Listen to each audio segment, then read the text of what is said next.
El libro del profeta Habacuc. Él vivió durante las últimas décadas del reino del sur de Israel y era una época de injusticia e idolatría. Él vio en el horizonte la creciente amenaza de Babilonia y esas no eran buenas noticias para nadie. Pero a diferencia de otros profetas, Habacuc no acusa a Israel. Ni siquiera habla al pueblo de parte de Dios. Más bien, todas sus palabras están dirigidas a Dios personalmente. Y el libro habla acerca de la lucha personal de Habacuc, su travesía personal al tratar de creer que Dios es bueno a pesar de tanta maldad y tragedias en el mundo. Así que las palabras de Habacuc son en realidad poemas de lamento y son muy similares a los lamentos que encuentras en el libro de Salmos. El poeta presenta una queja y luego dirige la atención de Dios al sufrimiento y a la injusticia en el mundo, demandándole que haga algo. De hecho, saber acerca de este lamento es clave para entender el diseño y el mensaje de este breve libro. Los capítulos 1 y 2 se enmarcan como una discusión que va y viene entre Habacuc y Dios, y el profeta presenta dos quejas a las que Dios ofrece dos respuestas. Su primera queja es que la vida en Israel se ha vuelto horrible. La Torá es ignorada, lo que resulta en violencia e injusticia, y todo esto es tolerado por los líderes corruptos de Israel.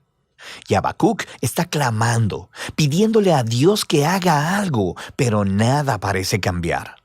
Pero luego, de repente, Dios responde diciendo que Él está muy consciente de la corrupción de su propio pueblo, Israel, y que está convocando a los ejércitos de Babilonia para dejar que su justicia caiga sobre Israel.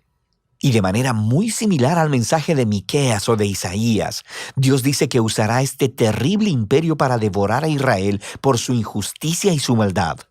Pero Habacuc tiene un problema con esta respuesta, así que ofrece su segunda queja. Él dice que Babilonia es aún peor que Israel, que ellos son más corruptos, más violentos, que han deificado su propio poder militar, que tratan a los humanos como a animales, atrapándolos como peces en una red. Ellos devoran a las naciones y a los pueblos para construir su propio imperio. Así que Habacuc dice, ¿cómo puedes tú, un Dios santo, usar esas naciones tan corruptas como tus instrumentos en la historia? Él demanda una explicación. De hecho, Habacuc se representa a sí mismo como una atalaya en los muros de la ciudad, esperando la respuesta de Dios que eventualmente llega. Dios le dice a Habacuc que tome unas tablas y un cincel y escriba lo que vea y escuche. Es una visión sobre un momento señalado en el futuro, y aunque parezca lenta su venida, eventualmente llegará. De hecho, Dios dice que el justo vivirá por su fe en esta esperanza y visión. Entonces, ¿cuál es esa promesa divina que Habacuc debe escribir? Que Dios hará caer a Babilonia. Dios dice que la violencia y la opresión de las naciones crea un ciclo interminable de venganza y que Dios usará este ciclo para atraer el auge y la caída de las naciones. Y el hecho de que Dios pueda, por un tiempo, usar a una nación corrupta como Babilonia no significa que Él respalde todo lo que hacen.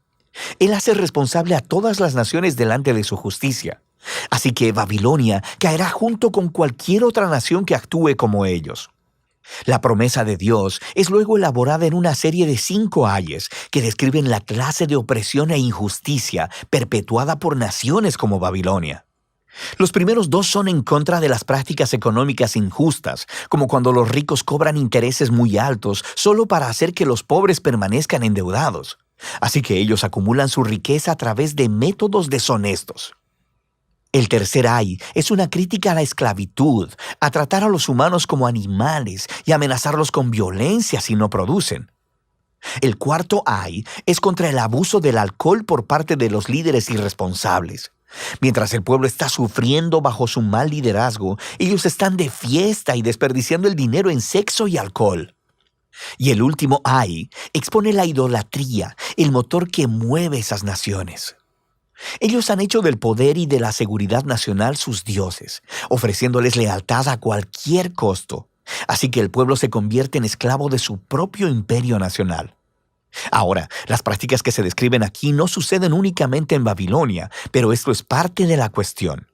Dada la condición humana, la mayoría de las naciones eventualmente se convertirán en una Babilonia. Y así es como la respuesta de Dios a Habacuc en este libro se convierte en la respuesta de Dios a todas las generaciones posteriores, para cualquiera que viva en un mundo gobernado por otras Babilonias. Pero deja en el aire la pregunta: ¿Dios permitirá que este ciclo, el auge y la caída de los imperios similares a Babilonia, continúe para siempre? Y el capítulo 3 trata sobre esa pregunta. Se nos dice que esta es una oración de Habacuc, y comienza con Habacuc rogándole a Dios que actúe en el presente, como lo ha hecho en el pasado, haciendo caer a las naciones corruptas. Lo que sigue es un poema muy antiguo. Primero describe una poderosa y aterradora aparición de Dios. Es muy similar a los poemas introductorios de Miqueas y Nahum, y similar a la aparición de Dios en el monte Sinaí, en el libro de Éxodo. Tenemos nube, fuego y temblor. Cuando el Creador aparezca para confrontar la maldad humana, todo el mundo estará poniendo atención. Habacuc luego continúa describiendo esta futura derrota del mal como un futuro éxodo, justo como cuando Dios vino como guerrero y abrió en dos el mar en su batalla contra Faraón. Habacuc dice que Dios traerá su juicio sobre la cabeza de la casa del impío. Así que Faraón, al igual que Babilonia, se ha convertido aquí en un arquetipo de las naciones humanas violentas. Pero al mismo tiempo, se nos dice que cuando Dios confronte la maldad, Él salvará a su pueblo y a su ungido. Es una referencia al rey del linaje de David. Así que en este poema, la historia del éxodo en el pasado se ha convertido en una imagen del éxodo del futuro que Dios producirá. Él derrotará la maldad una vez más y hará caer a los faraones y a las Babilonias de este mundo. Él traerá justicia a todos los pueblos y rescatará a los oprimidos y a los inocentes. Y esta es la esperanza que hace que Habacuc pueda concluir el libro con una alabanza llena de esperanza. Incluso si el mundo está desmoronándose con hambrunas o sequías, o guerras, o lo que sea, Él elegirá confiar y gozarse en las promesas del pacto de Dios. Así que Habacuc, hacia el final de su libro, se convierte en un ejemplo resplandeciente de cómo el justo vive por la fe. Habacuc reconoce lo oscuro y caótico que es el mundo y en lo que nuestras vidas pueden tornarse, y nos invita a un camino de fe, de confiar en que Dios ama a este mundo más de lo que nosotros lo hacemos y que un día Él enfrentará su maldad. Y de eso trata el libro de Habacuc.